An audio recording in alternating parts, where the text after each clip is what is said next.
Hi and welcome back to Get Fed by Pracchi. Today we are making Rajma Masala. For this recipe I am using 1 cup of Jammu Rajma. You could also substitute it for Chitra Rajma.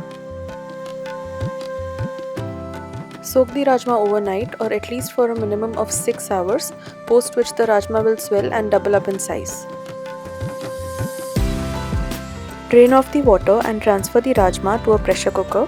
Add 1 teaspoon of salt, 2.5 cups of water and a teaspoon of oil to avoid spillage from the cooker lid. Pressure cook on low to medium for 5 whistles.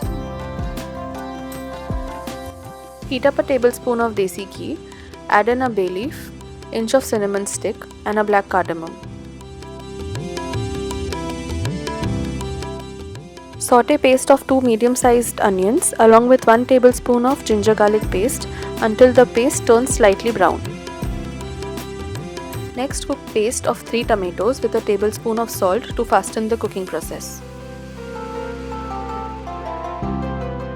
After a couple of minutes, add 1 tablespoon each of coriander and red chili powder along with 1/4 tablespoon of turmeric.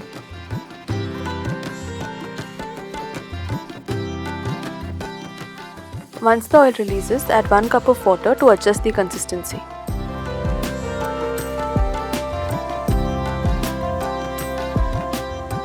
Add the boiled rajma and some chopped coriander. Let it simmer for 5 minutes.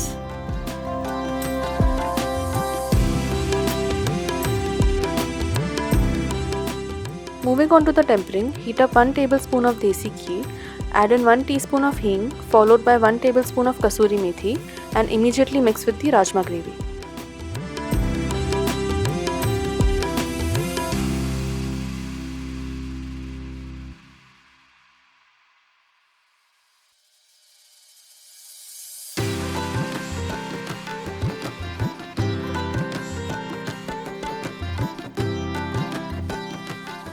Serve with some hot rice or roti and enjoy!